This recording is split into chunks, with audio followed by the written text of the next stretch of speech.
भारतीय लेखकों की प्रसिद्ध कहानियाँ सुनने के लिए इस चैनल को सब्सक्राइब कीजिए।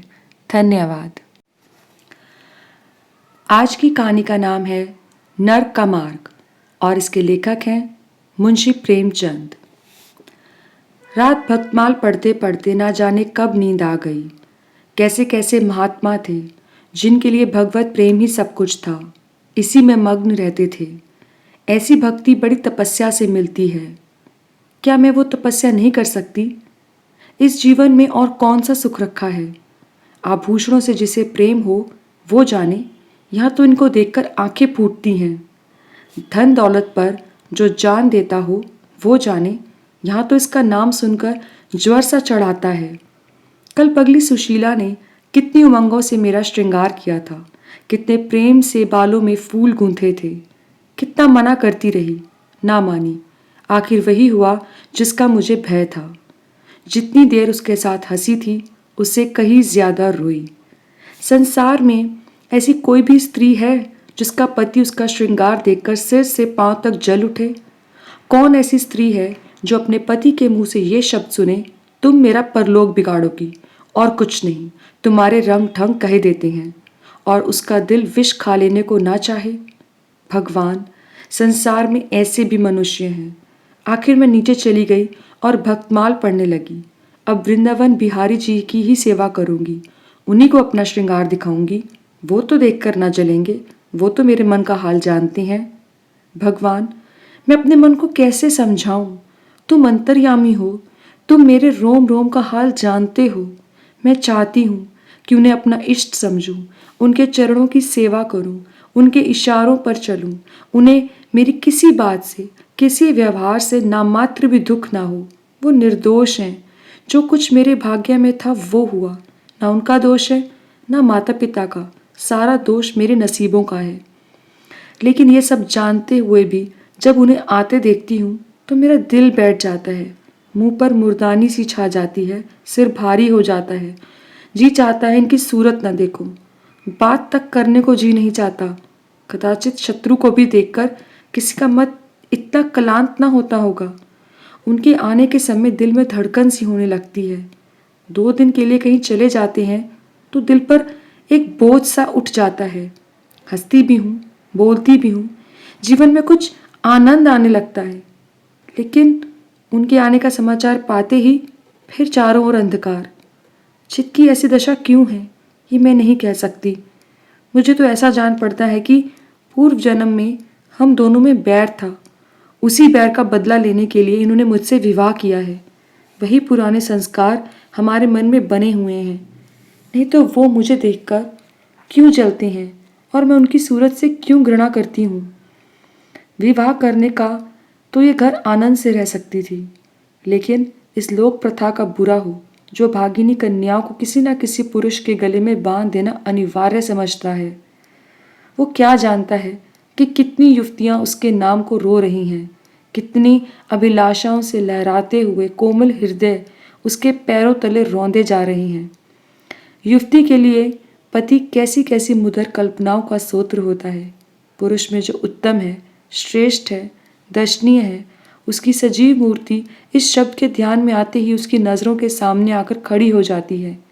लेकिन मेरे लिए शब्द क्या है? हृदय में उठने वाला शूल, कलेजे में खटकने वाला कांटा, आंखों में गड़ने वाली किरकिरी, अंत करण को भेदने वाला व्यंग बाण। सुशीला को हमेशा हंसता देखती हूँ। वो कभी कभी अपनी दरिद्रता का गिला नहीं करती। गहने नहीं है, कपड़े नहीं है, भाड़े के नन्हे से मकान में रहती है, अपने हाथों घर का सारा कामकाज करती है, फिर भी उसे रोते नहीं देखती। अगर अपने बस की बात होती तो आज अपने धन को उसकी दरिद्रता से बदल देती। उसके पतिदेव को मुस्कुराते हुए घर में आते हैं तो उसको देखकर उसका सारा दुख दारिद्र्य छूमंतर हो जाता है, छाती गजभर की हो जाती है। उसके प्रेम आलिंगन में वो सुख है जिन पर लोग तीनों लोगों का धन न्यौछावर कर दूं। आज मुझसे जबरन ना हो सका। मैंने पूछा, तुमने मुझसे किस लिए विवाह किया था? ये प्रश्न महीनों से मेरे मन में उठता था, पर मन को रोकती चली आती थी। आज प्याला छलक पड़ा। ये प्रश्न सुनकर कुछ बौखला से गए, बगले झांकने लगे, खीसे निकालकर बोले, घर संभालने के लिए, गृहस्थी का भार उठाने के लिए, और नहीं क्या भोग विलास के लिए? घरनी के बिना ये आपको भूत का डोर सा मालूम होता था। नौकर चाकर घर की संपत्ति उड़ाए देते थे। जो चीज़ें जहाँ पड़ी रहती थी वहीं पड़ी रहती थी, कोई उसको देखने वाला ना था। तो अब मालूम हुआ कि मैं इस घर की चौकसी करने के लिए आई हूँ। मुझे इस घर की रक्षा करनी चाहिए और अपने को धन्य समझना चाहिए कि ये सारी संपत्ति मेरी है। मुख्य वस्तु संपत्ति है, मैं तो केवल चौकीदारन हूँ। ऐसे घर में आज ही आग लग जाए। अब तो मैं अनजान में घर की चौकसी करती थी, जितना वो चाहते हैं उतना ना सही, अपनी बुद्धि के अनुसार अवश्य करती थी। आज से किसी चीज़ को भूलकर भी छूने की कसम खाती हूँ। ये मैं जानती हूँ कि कोई पुरुष घर की चौकसी के लिए विवाह नहीं करता, और इन महाशया ने चिढ़कर ये बात मुझसे कही। लेकिन सुशीला ठीक कहती है, इन्हें स्त्री के बिना घर सूना लगता होगा, उसी तरह जैसे पिंजरे में चिड़िया को ना देखकर पिंजरा सूना लगता है। ये है हम स्त्रियों का भाग्य। मालूम नहीं इन्हें मुझ पर इतना संदेह क्यों होता है। जब से नसीब इस घर में लाया है, इन्हें बराबर संदेह मूलक कटाक्ष करते देखती हूँ। क्या कारण है? जरा बाल गुंदवाकर बैठी और ये होंठ चबाने लगे। कहीं जाती नहीं, आती नहीं, किसी से बोलती नहीं, फिर भी इतना संदेह। ये अपमान असहाय है। क्या मुझे अपनी आबरू प्यारी नहीं? क्या ये मुझे इतनी छिछोरी समझते हैं? इन्हें मुझ पर संदेह करते लज्जा नहीं आती? काना आदमी किसी को हंसते देखता है तो समझता है लोग मुझी पर हंस रहे हैं। शायद इन्हें भी यही वहम हो गया है कि मैं इन्हें चिढ़ाती हूँ। अपने अधिकार के बाहर जाकर कोई काम करने बैठने से कदाचित हमारे चित्त की यही वृत्ति हो आती है। भिक्षुक राजा की गद्दी पर बैठकर चैन की नींद नहीं सो सकता। उसे अपने चारों तरफ शत्रु ही शत्रु दिखाई देंगे। मैं समझती हूँ सभी शादी करने वाले बुड्ढों का यही हाल है। आज सुशीला के कहने पे मैं ठाकुर जी की झांकनी देखने जा रही थी। अब ये साधारण बुद्धि का आदमी भी समझ सकता है कि फूहड़ बहू बनकर बाहर निकलना अपनी हंसी उड़ाना है। लेकिन आप उसी वक्त न जाने किधर से टपक पड़े और मेरी ओर तिरस्कारपूर्ण नेत्रों से देखकर बोले, कहाँ की तैयारी है? मैंने कह दिया, जरा ठाकुर जी की झांकी देखने जाती हूँ। इतना सुनते ही त्योरियां चढ़ाकर बोले, तुम्हारे जाने की कुछ ज़रूरत नहीं। जो स्त्री अपने पति की सेवा नहीं कर सकती, उसे देवताओं के दर्शन से पुण्य के बदले पाप होता है। मुझसे उड़ने चली हो, मैं औरतों की नस नस पहचानता हूँ। ऐसा क्रोध आया कि बस अब क्या कहूँ। उसी दम कपड़े बदले और प्रण कर लिया कि अब कभी दर्शन करने नहीं जाऊंगी। इस अविश्वास का कुछ भी ठिकाना है। न जाने क्या सोचकर रुक गई। उनकी बात का जवाब तो यही था कि उसी क्षण घर से चल खड़ी होती और फिर देखती मेरा क्या कर लेते। इन्हें मेरे उदास और विमन रहने पर आश्चर्य होता है। मुझे मन में कृतघ्न समझते हैं। अपनी समझ में इन्होंने मेरे साथ विवाह करके शायद मुझ पर एहसान किया है। इतनी बड़ी जायदाद और इतनी विशाल संपत्ति की स्वामिनी होकर मुझे फूला ना समाना चाहिए था। आठों पहर इनका यशगान करते रहना चाहिए था। मैं सब कुछ ना करके उल्टे और मुंह लटकाए रहती हूँ। कभी कभी मुझे बेचारे पर दया आती है। ये नहीं समझते कि नारी जीवन में कोई ऐसी वस्तु भी है जिसे खोकर उसकी आंखों में स्वर्ग भी नरक तुल्य हो जाता है। 3 दिन से बीमार है। डॉक्टर कहते हैं बचने की कोई आशा नहीं, निमोनिया हो गया है। पर मुझे ना जाने क्यों इनका गम नहीं है। मैं इतनी वृद्ध हृदय कभी नहीं थी। ना जाने वो मेरी कोमलता कहाँ चली गई। किसी बीमार की सूरत देखकर मेरा हृदय करुणा से चंचल हो जाता था। मैं किसी को रोना नहीं सुन सकती थी। वही मैं हूँ कि आज 3 दिन से उन्हें अपने बगल के कमरे में पड़े कहराते सुनती हूँ और एक बार भी उन्हें देखने नहीं गई। आंख में आंसू आने का जिक्र ही क्या। मुझे ऐसा मालूम होता है कि मेरा इनसे कोई नाता ही नहीं। मुझे चाहे कोई पिचाशनी कहे चाहे उल्टा, पर मुझे तो ये कहने में लेश मात्र भी संकोच नहीं कि इतनी बीमारी से मुझे एक प्रकार का ईश्वर में आनंद आ रहा है। इन्होंने मुझे ये कारावास दे रखा है।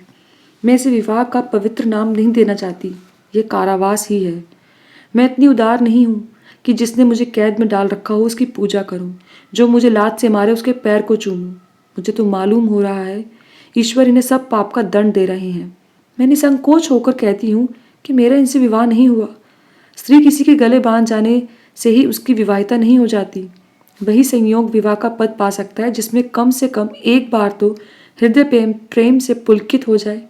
सुनता हूँ महाशय अपने कमरे में पड़े पड़े मुझे कोसा करते हैं, अपनी बीमारी का सारा बुखार मुझ पर निकालते हैं। लेकिन यहाँ इसकी परवाह नहीं। जिसका जी चाहे जायदाद ले, धन ले, मुझे इसकी ज़रूरत नहीं। आज 3 दिन हो गए, मैं विधवा हो गई। कम से कम लोग यही कहते हैं, जिसका जो जी चाहे कहे। पर मैं अपने को जो कुछ समझती हूँ वो समझती हूँ। मैंने चूड़ियाँ नहीं तोड़ी। क्यों तोड़ूं? मांग में सिंदूर पहले भी नहीं डालती थी, अब भी नहीं डालती।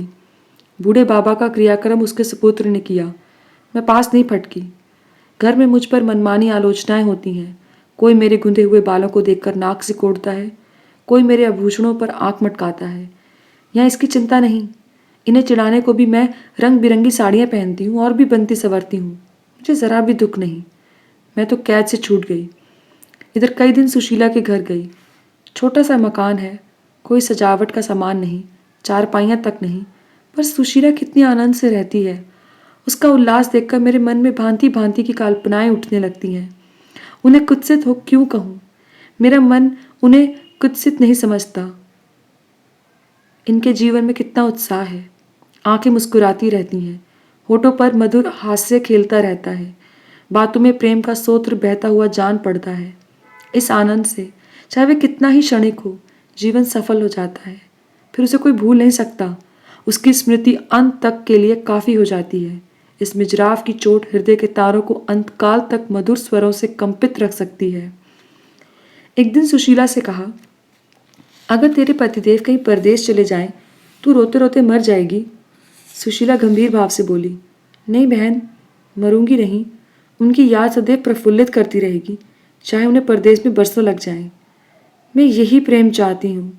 इस चोट के लिए मेरा मन तड़पता रहता है। मैं भी ऐसी ही स्मृति चाहती हूँ, जिससे दिल के तार सदैव बजते रहें, जिसका नशा नित्य छाया रहे। रात रोते रोते हिचकियाँ बंध गईं। न जाने क्यों दिल भर भर आता है। अपना जीवन सामने एक बीहड़ मैदान की भांति फैला हुआ मालूम होता था, जहाँ बुगलों के सिवा हरियाली का नाम नहीं। घर फाड़े खाता था। चित्त ऐसा चंचल हो रहा था कि कहीं उड़ जाऊं। आजकल भक्ति के ग्रंथों की ओर ताकने को जी नहीं चाहता। कहीं सैर करने जाने की इच्छा नहीं होती। क्या चाहती हूँ मैं स्वयं नहीं जानती। लेकिन वो जो मैं नहीं जानती, वो मेरा एक रोम जानता है।